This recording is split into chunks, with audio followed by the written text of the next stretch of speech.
Guy that you've seen before. He's actually my co-host for quite some time. Sat in that chair. Now he's sitting in the chair over there. Our special guest, the assistant or deputy, I think, right? Deputy is the official thing. Official okay. Title. Read the script here, but I don't read scripts, so. I see a connection between co-hosts. You see this? I think there's something going bald on guys. here. I'm in a minority now. I think you've got a type.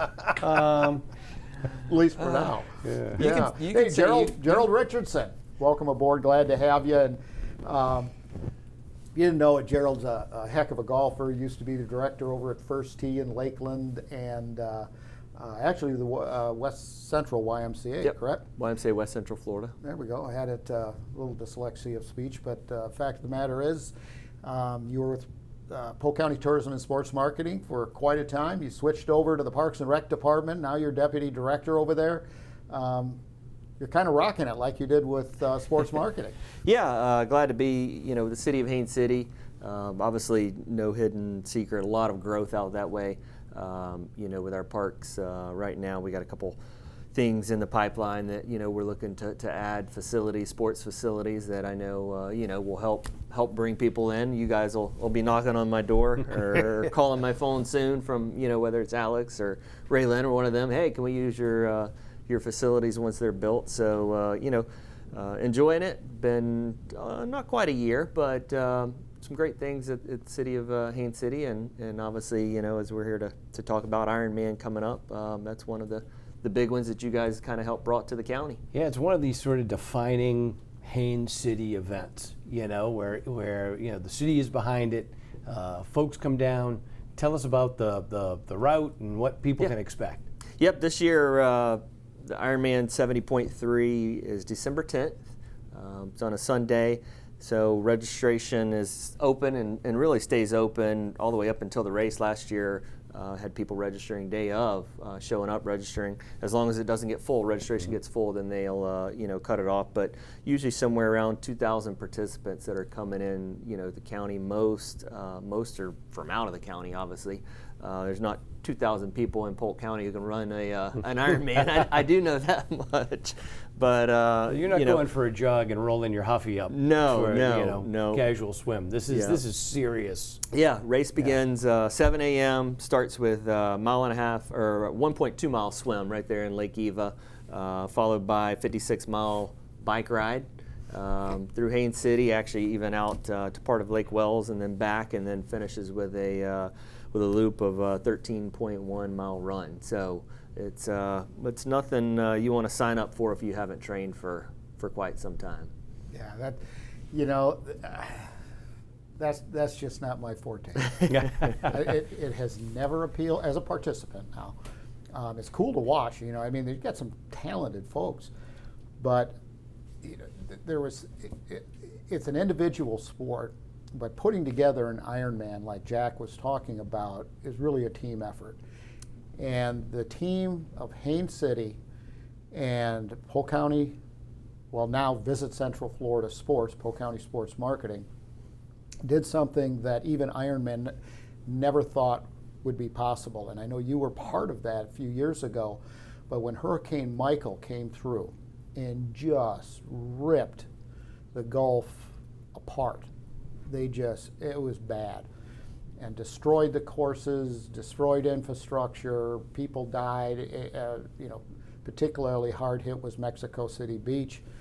And in the middle of the night, we get a call from Ironman, and they were calling from Hawaii because they didn't know what they were going to do, because they had a full Ironman in Panama City, and that there's only one group that can pull this off in 2 weeks, literally 2 weeks, to pull together an entire, and it was Haines City and Polk County Sports Marketing, and it happened. Pulled together more than 700 volunteers, and it was an incredible feat. And it's a testament. The reason I say that is it's a testament to the teamwork and to the partnership that exists between the city of Haines City in Polk County sports marketing. I mean, it is a wonderful opportunity, but it's also a lot of work. Yes, it is a lot of work. This year is actually somehow already the 12th year that I've hosted Ironman. But talk about takes a lot of teamwork. We have right about 800 to 1,000 volunteers each year, helping, whether that's people out in kayaks out in the lake, making sure people are, kind of staying on track, or on the bike route or the run route, with water or aid stations. So anyone interested in that, just a matter of contacting us at City of Haines City, and we'd be glad to have you for the day on December 10th. Yeah, and it's fulfilling. I mean, it's for the disaster one. I was out there handing out bottles and handing out packages and doing that stuff, and you get to meet the athletes. You get kind of a connection. You see them as the day goes on. It was fun. So yeah, I don't think you dried out. Yes, you had a funny story about a golf cart or something, didn't you? I think I stayed soggy for a month. Yeah, and this event is actually the last. Every year, this is actually the last Ironman in North America. For 23, they do it that way. Haines City kind of finishes the season for all the Ironmans that are held throughout the United States. And we're actually, last year we signed a new 5-year contract. So under contract through 2026. So it's not a thing that's going away anytime soon, and we enjoy it. Like I say, it is a big undertow in regards to everything that has to be done and set up, and roads closed, and it's not a hey, let's wait till the Monday of the week and start getting everything in place, and we'll go. Any sneaky celebrity appearances this year? We've got some. So we've had some in the past. Yep, in the past we had Lance Armstrong, which I think was 2012, and actually still holds the record for the Haines City Ironman. And then we had actor Chris Pratt. But at this time, there is currently not any celebrities. So. That you can tell us. Yeah. Okay. All right. That we're aware of. All right. So, Gerald, let's jump gears here, no pun intended, a little bit. And Haines City has experienced so much growth in the last couple of decades, particularly within the last decade. Your programming has had to change too, to meet the demand. Changing supply or building supply, as well as developing programs to accommodate all of the demand. What can you tell us about what's happening in Haines City these days? Because it's, a wonderful city. You've got Cindy Janamasso's done a great job with the economic development there. I know her hands are full.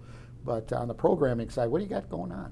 Yeah, there's lots of, kind of, as I mentioned, some things in the pipeline. But with with all of our youth sports, with basketball and the football programs, baseball, softball, you name it. Right now, it's just, for us, it's a matter of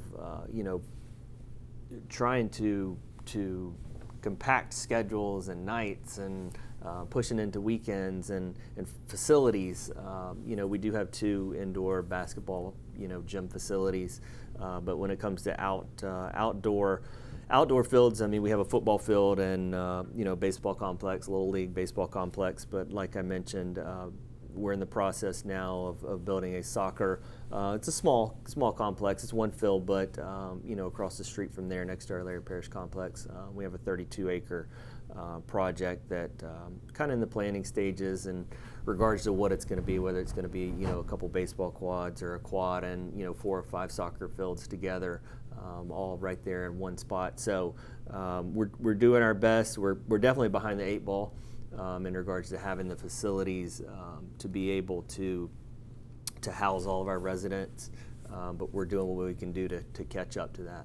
Yeah, well, it's a challenge. We were meeting this morning and talking a lot about balancing that supply and demand.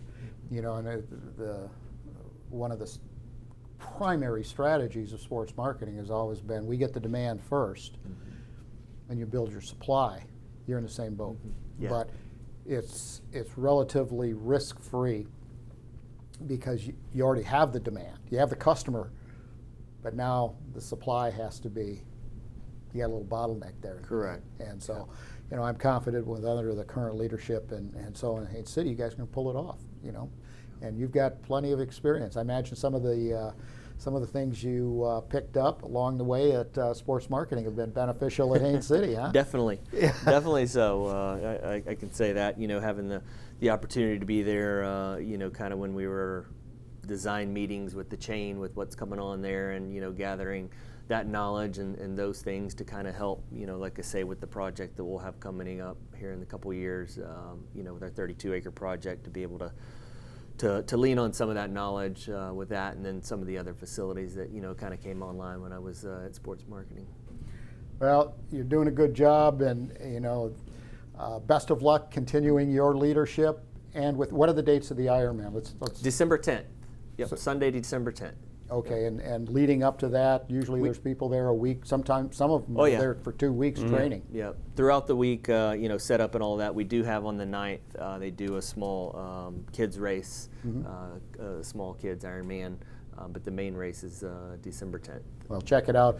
And Gerald, they can get more information by going to the Haines City website, correct? Yep, Go to Parks and Rec. Yep, HainesCity.com, and then in regards to registration for Ironman, that's at Ironman.com. Fantastic. Well, Gerald, thanks so much for joining us. Great to see you again. I'm going to see you in about a week and a half. Yeah, looking forward to it. Yeah, we've got 18 meetings. 18 meetings. 18 meetings we have coming up. Anyway, Gerald, thanks once again. If you enjoyed this interview and want to watch more Sports Central, click the video below. And don't forget to like, share, and subscribe.